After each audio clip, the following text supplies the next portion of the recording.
In our last episode, we took care of a little bit of needed maintenance and then sailed back across the Sea of Cortez to continue exploring parts unknown. This time around, we catch up with our old friends Ken and Sebastian and do our best to explore those unknown parts.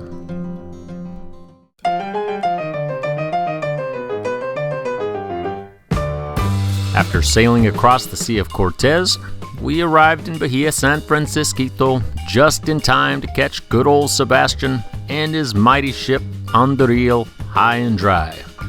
And Ken and Ace, well, they weren't going to miss any of the action.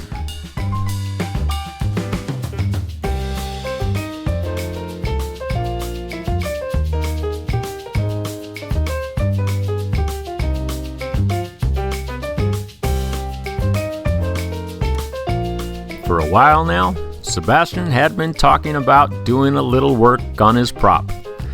And this gradually sloping, soft sandy beach was the perfect place to anchor his boat in shallow water and wait for that tide to drop.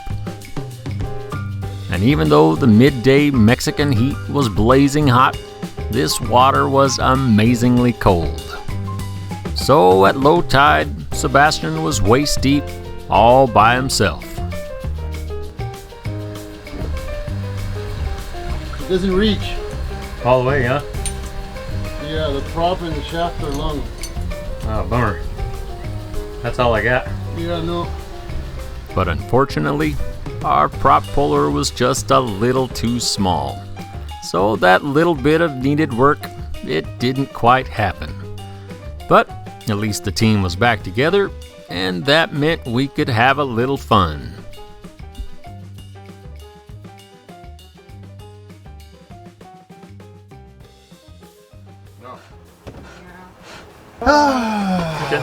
Hey, what's going on?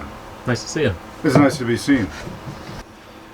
Good news, we got the band back together. You! So it's another day of cooking with Sebastian. This is gonna be great. We didn't have any luck catching fish on our way across the sea, but Sebastian got 2 Dorado, so it's gonna be ceviche night. It's one of the best things you can do with the Dorado. They're incredible for ceviche. It's gonna be good. You can make it with any fish, but my whole life I ate ceviche out of Dorado, so that's why the first thing to do with your Dorado is chop up a bunch of veggies, squish some limes, and let it soak for 10-15 minutes. Add totopos and devour. Have you seen my racing stripe? Does it look like that? It looks faster. Get yours on svadventure.com before they're all gone.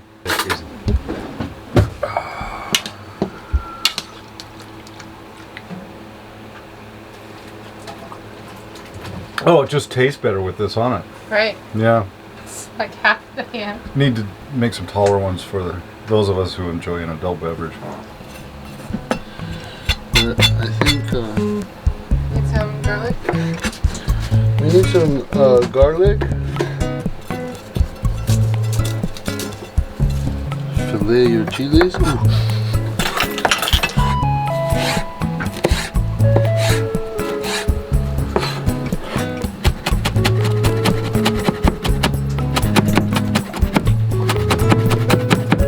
I made it, and the song just like comes alive right as the sun.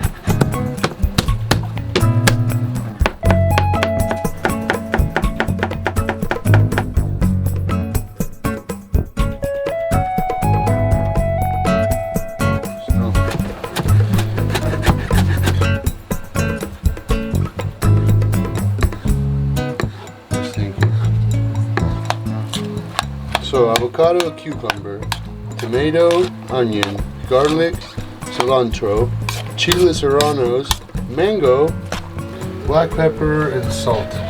Oh yes, this is just the veg part. Let's just do it.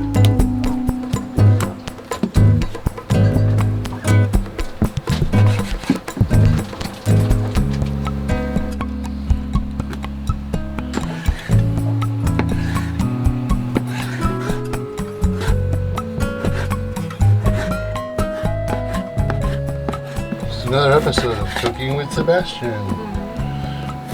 On board adventure. Personal chef. I don't know why we didn't get a chef years ago. I don't know. Dude, what have you guys been doing? Because I don't think we had them on order. It's not the same. It's amazing. It's amazing last time we were up here they didn't have Uber Chef. Would you do me But a now they favor, have Brenda? Uber Chef. Yeah, squeeze. Do you guys have any more limes? Yeah, well there's 2 more right back here.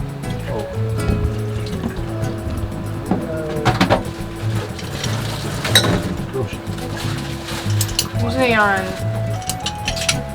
I'm gonna write a review about Uber Chefs. Making I me wasn't. squeeze my own lime. I know. I just squeezed my own. What the hell? Actually, this is a pretty good deal. After soaking all that fish in lime juice for about 15 minutes to let it cook, you just mix in all the veggies and devour.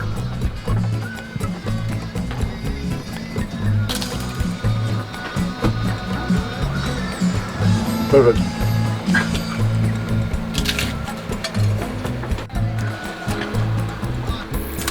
Oh, it's gonna be great. Wow. Yep, some fresh Dorado ceviche. It's about as good as it gets. And since we'd never been to Bahia San Francisquito before, the next morning, we were heading out on foot to see what this place was all about.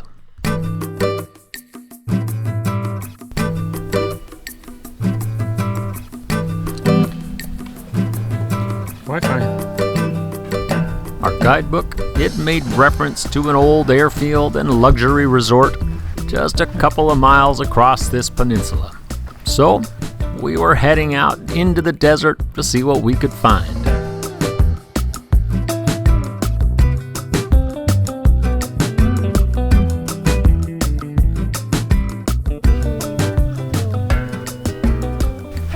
There's a lot of species of plants I haven't seen on the lower Baja. Look at these little fuzzies on the bottom. Oh, it's a dingleberry tree.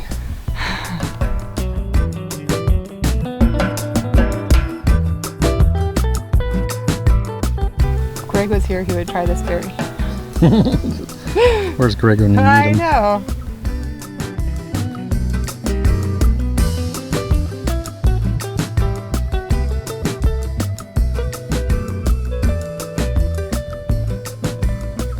All throughout the Baja, there's tons of these little airstrips.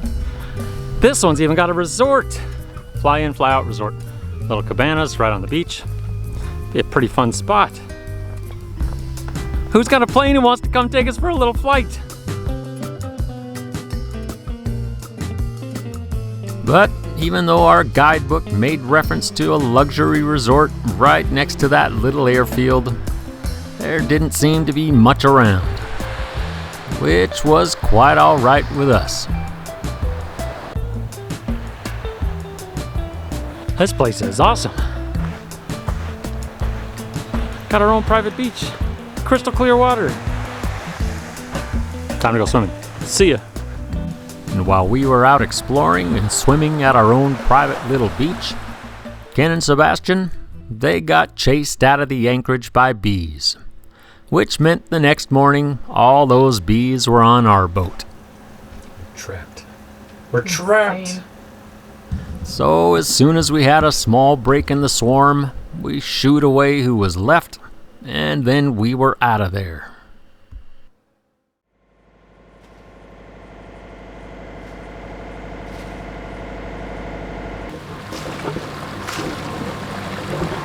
Bahia San Francisquito, we're out of here. It's got too many bees. We've been fighting bees since we've been here. Had the hatches covered, screens up. It's been ruthless. So today we're peeling out even though there's zero wind. Zero! This is as calm and glassy as I think I've ever seen it. So we're gonna motor. It's only gonna be a couple of miles though, because there's a bay just up and around the corner. But we're not even bothering to take the sail covers off. The dinghy's in the water. Hopefully we'll catch some fish along the way. It'll be a quick little trip.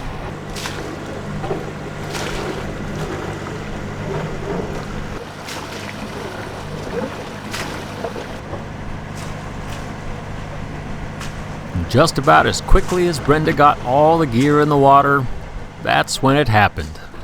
Pure and utter chaos. We got some fish! The dinghy, it's all wrapped in the dinghy. Yeah, it's on there for sure.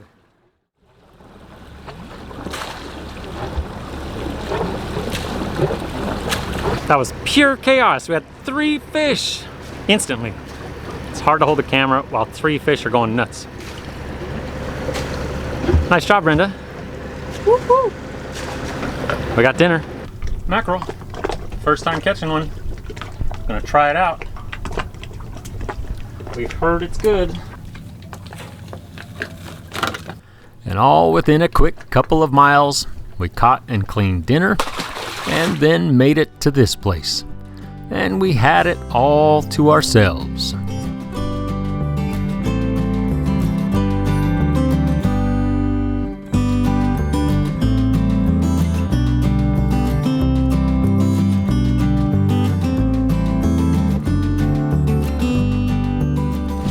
Well, this is Bahia de San Rafael. This is a big, huge half-moon shaped bay that's got some incredible mountains in the background and a roughly 18-mile long white sandy beach.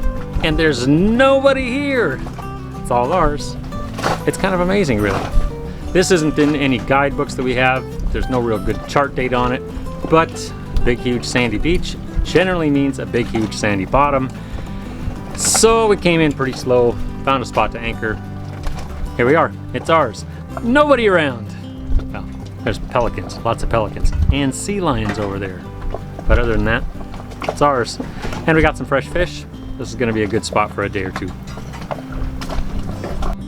Even though our little anchorage was in uncharted waters, and there was not one mention of it in any of our guidebooks, with 18 miles of our own private sandy beach and plenty of room to roam and explore up in the hills, this place was looking pretty great. But unfortunately, just like the last place, San Rafael came with bees.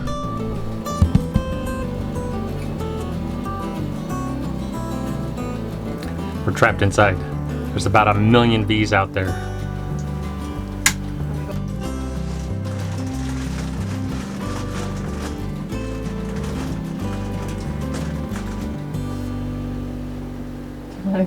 I'll get those for you, but you have to put them on as soon as I grab them for you.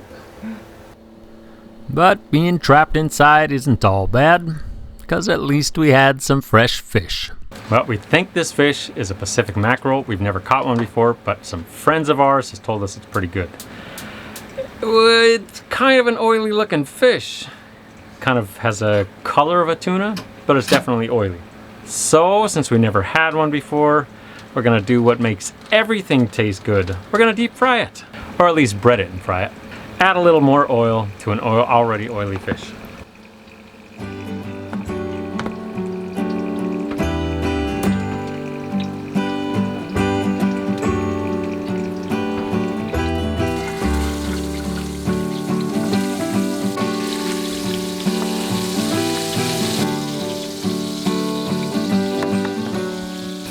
It's not even hot. Fried food in your kitchen in Mexico. It's not even hot.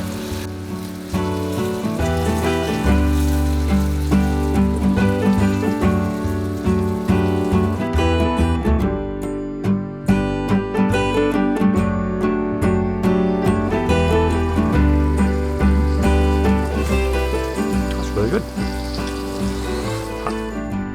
Well, it turns out some fried Pacific mackerel and some freshly made cilantro tartar sauce.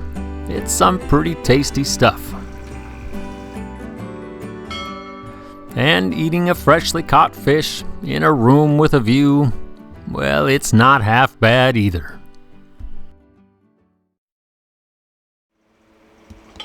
Got some bad news. This right here is my last GoPro. This is the 4th one that's died this year. So, it's not the end of the world, but what that means for you and me, well, it's my last waterproof camera, so I can't take you to see a lot of the stuff we're doing right now because most of what we do involves water. That's that. We'll see how the rest of these videos go. We've still realistically got another month or two left of cruising, depending on weather. It's all weather dependent. If it gets too hot, we'll be out early. But the good news is that this thing is still covered under warranty. It's basically brand new. But there's no warranty centers out here. That's it. No more waterproof stuff. But that's about it for this episode. Thanks for watching. We'll see you next time.